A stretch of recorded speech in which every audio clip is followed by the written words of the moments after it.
manfaat dan barokah. Jadi mahalul qiyamnya diundur nanti di akhir, habis mahalul qiyam langsung doa. Siap? Pantang pulang sebelum doa. Siap? Allahumma sholli ala Muhammad. Pada beliau kami haturkan.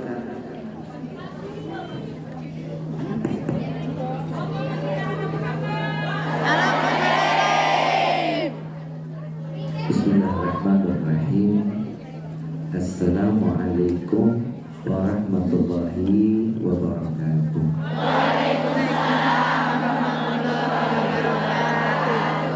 Yang sama kita muliakan dan kita hormati, terkhusus Gus Ahkam, Ustadz Sahri.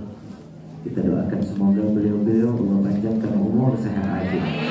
Amin. Diberkatkan hidup dunia wal akhirah. Amin. Insyaallah mudah-mudahan dengan apa yang Allah berikan kelebihan kepada beliau-beliau, Allah jaga suaranya dan Allah jadikan penyebab suaranya tersebut Allah turunkan hidayah kepada kita. Amin. Amin. Berkhusus kepada pimpinan Majlis As-Salamah, Bunda Salma, Bunda Endang, beserta panitia yang lainnya. Dan insyaallah mudah-mudahan Allah panjangkan umur, sehat afiat, Amin. diberkatkan hidup dunia wal akhirah. Amin. Insyaallah mudah-mudahan semua yang hadir di dalam tempat ini tidak keluar dari majlis ini melainkan semua hajatnya dikabulkan oleh Allah. Rezekinya diberkahkan oleh Allah. Ditetapkan iman Islam yang mulia dan dimatikan dalam keadaan husnul khatimah.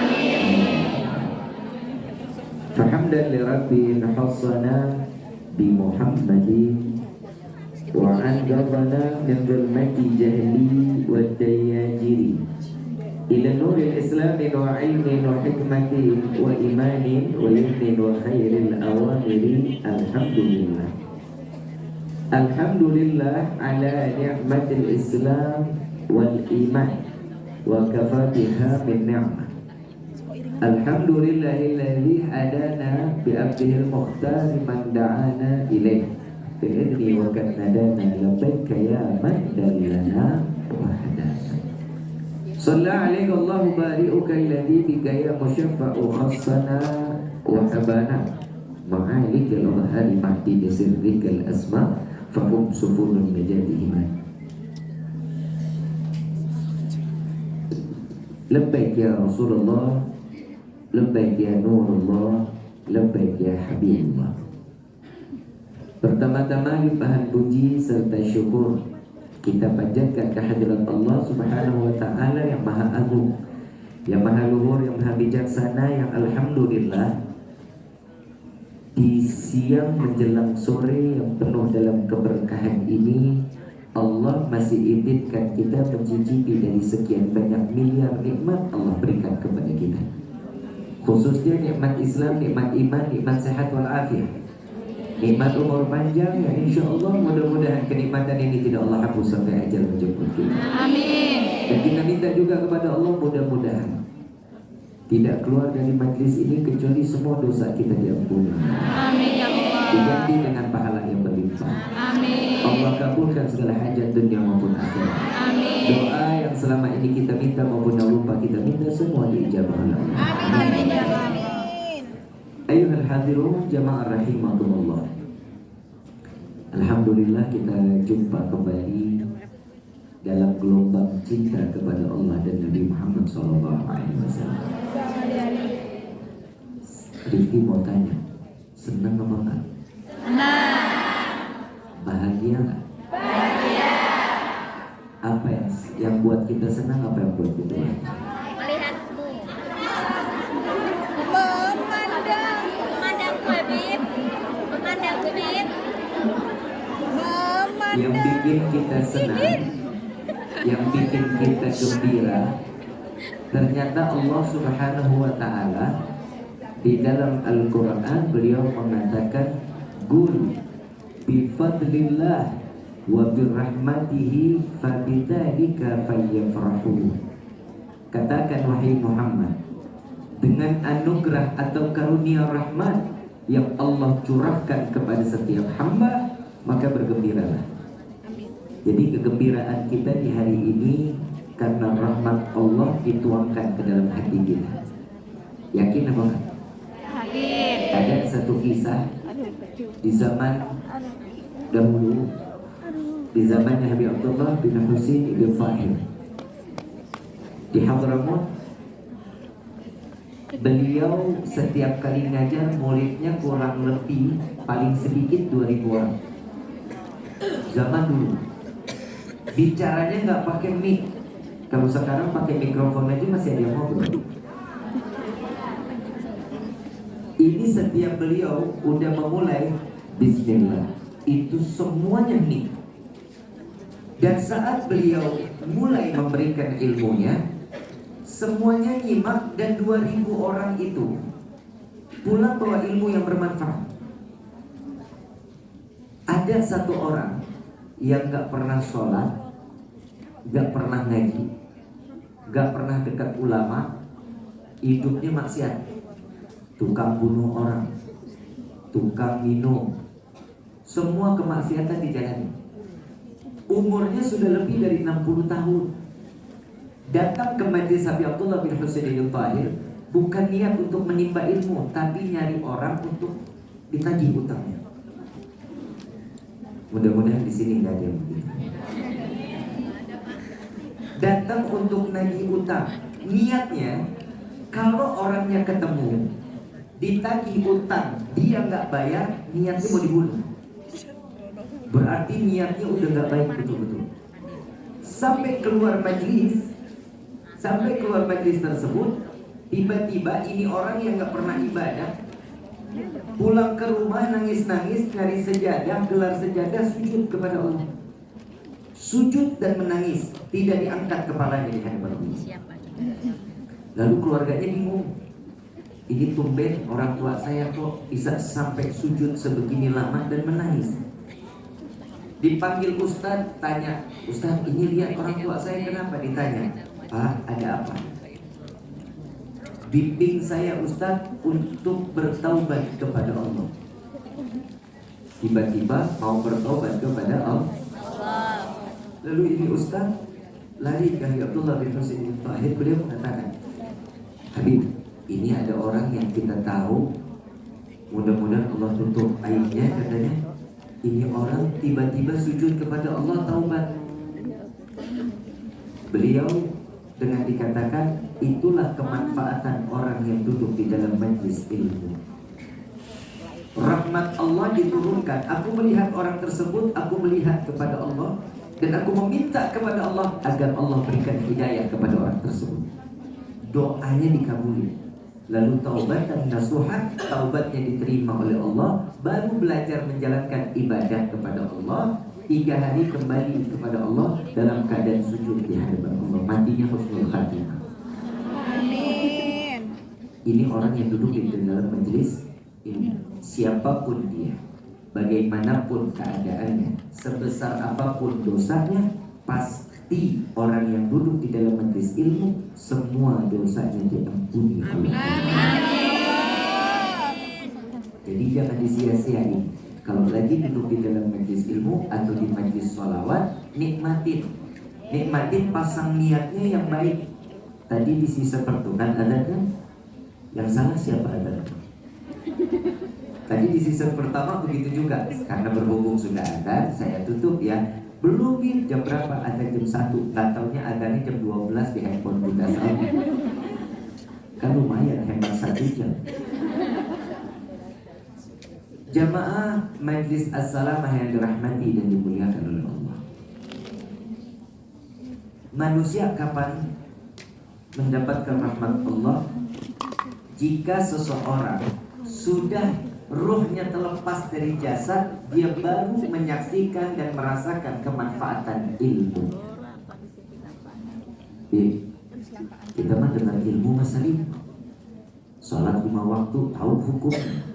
Puasa bulan Ramadan tahu hukum, zakat kita tahu hukumnya, haji jika mampu kita tahu, tapi kok berat buat ngejalaninnya. Setiap manusia yang bisa membuat dirinya akan dihormati, akan diberikan kemuliaan, sedikit amalan di dalam hidup tapi bermanfaat. Ibadah kita kan kadang suka ngaco.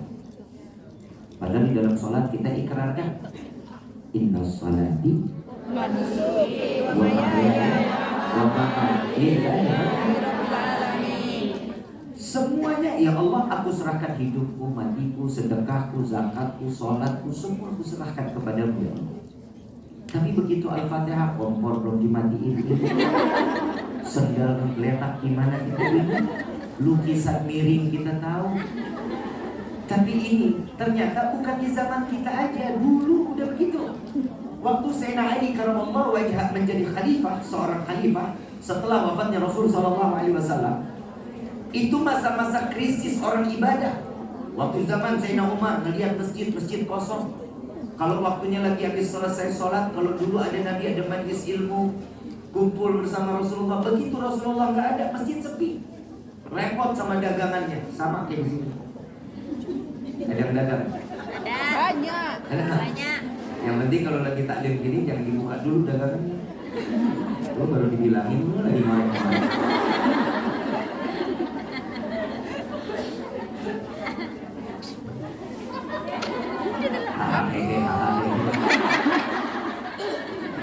Langsung praktek loh dia. Sampai mana tadi? Dagang. Dagang. Bulan dagang ingat. Salah satu ibadah yang menurut setiap seorang mukmin, ibadah sekecil apapun dalam kebaikan itu disebut ibadah. Contoh, ada kulit pisang di tengah jalan, kalau keinjak bisa nyelakain orang, dipindahin buang tong sampah, itu ibadah. Ada amalnya? Ada. Pahalanya besar. Itu yang pertama. Yang kedua, Nabi SAW mengatakan,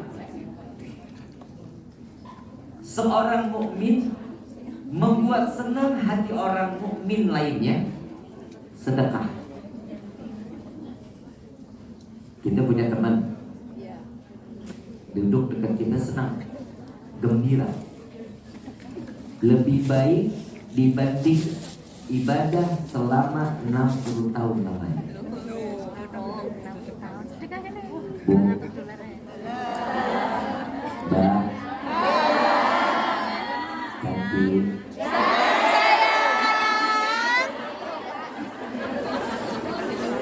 usahakan duduk bersama kawan bikin nyaman. Betul. Iya, terus. Bikin Nyaman. Kenapa? Karena itu adalah amalan lebih baik daripada ibadah kita 60. Senengin hati. Jangan bikin susah. Kalau ketemu pinjam duit. Ada teman yang begitu. Ada. Ini lembek. Kesel nggak? Ini kan lembek. Kalau lagi ketemu gak jauh beda pinjam duit.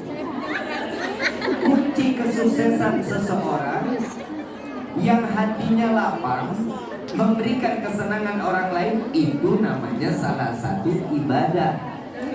Yang ketiga, sedekah. Sedekah. Saya mau sedekah, tapi bingung apa yang mau disedekahin. Duit nggak punya, betul. Tapi insya Allah Allah berkahin rezeki kita. Sedekah yang pertama membuat kita menarik rezeki yang besar dan banyak juga berkah. Males amat aminnya.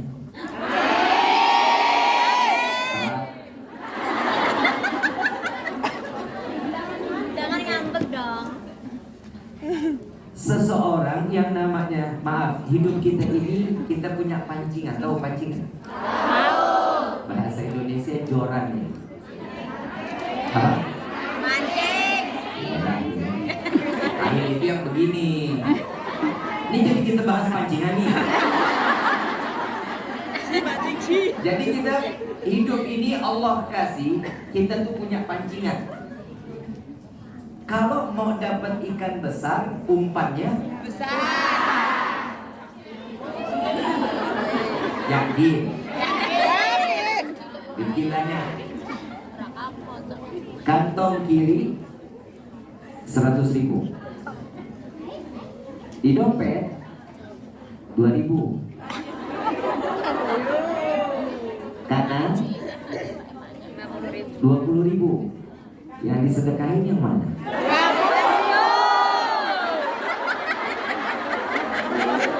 Padahal yang gampang ada di kanan, ada di atas, tapi tetap yang mencari yang susah. Yang di dalam dompet, dompetnya di dalam tas. Hah? Ada orang, maaf, ada orang mau dapat ikan hiu, nggak mungkin ngumpannya ikan teri. Hiu nanya, ini ngeledek. Kalau mau dapat hiu lempar kakap. Kalau kakap dilempar, hiu pasti ngikut. Kenapa? Oh, ini bagian saya. Sama begitu juga di dalam sedekah. Kalau Allah memberikan kita rezeki, jangan tunggu kaya baru sedekah. Betul. Bukan betul, jalanin. Saya nggak tanya betul atau salah. Lakuin. Nabi Muhammad adalah manusia yang paling pandai bersedekah. Nabi Muhammad paling senang. Kita nggak ngomongin deh, kita nggak ngomongin Rasul Shallallahu Alaihi Wasallam dulu deh. Kita ada orang soleh, saya nggak sebut namanya. Ya, ada orang soleh, alim, punya saudara, nggak punya. Kalau ini orang ini, yang kakaknya, saudara ini kaya raya, sama kesolehannya, amalannya, masya Allah. Kalau setiap tamu datang, satu orang tamu datang, potong kambing satu. Satu orang tamu potong kambing Satu. Kebayang kalau tamunya itu nggak pernah kurang di dia dalam rumahnya, nggak kurang dari 200 orang. Jadi setiap hari orang tersebut, ini orang soleh, orang alim, kaya raya. Setiap tamu yang datang potong kambing sesuai dengan siapa yang datang dan berapa banyak orang yang datang. Dan gak kurang dari 200 ekor setiap hari kambing itu disembelih untuk memberikan makan kepada tamu-tamunya. Kira-kira kita bisa gak begitu ya? Bisa. Bisa, ngomong bisa tapi ragu-ragu. Ini tamu bilang, wahai Tuhan, engkau kaya raya, soleh, dicintai oleh Allah. Engkau begitu kaya raya, dan setiap tamu wajib memakan 1 ekor kambing 1 orang. Tidakkah engkau dalam keadaan susah? Enggak repot? Enggak. Kata orang saleh tersebut, kata orang alim ini, enggak repot. Ada yang lebih kaya dari saya. Siapa wahai Tuhan? Saya punya adik, tuh tinggalnya enggak jauh dari sini. Ke rumah dia insya Allah lebih dari saya. Begitu ini orang udah dikasih makan di rumah abangnya, emang dasar manusia kepo. Pengen tahu, kalau udah dikata ini orang lebih kaya, pasti dikejar itu orang. Dia datang ke rumahnya, ngeliat rumahnya, maaf, disenderin bebek rubuh. Rumahnya reot, nggak ada apapun. Saat dia datang, dia bilang, mana yang lebih kaya? Ini rumahnya sederhana, mau rubuh. Saat disediain, kita cuma dikasih kurma setengah. Setelah dia makan setengah itu, dia balik. Wahai Tuhan, katanya lebih kaya, kita datang cuma dikasih kurma setengah. Apa jawaban ini abang? Ketahuilah wahai saudaraku, di rumahnya berarti tidak ada yang lebih kecuali 1 buah kurma, yang setengah untukmu, yang setengah lagi untuk dibagikan untuk anaknya 7 dan dirinya bersama istrinya 8. 9 orang berarti setengah kurma dibagi 9, sedangkan setengah dia berikan untukmu. jauh lebih kaya saudaraku dibanding diriku, katanya. Sallallahu alaihi Nabi Muhammad.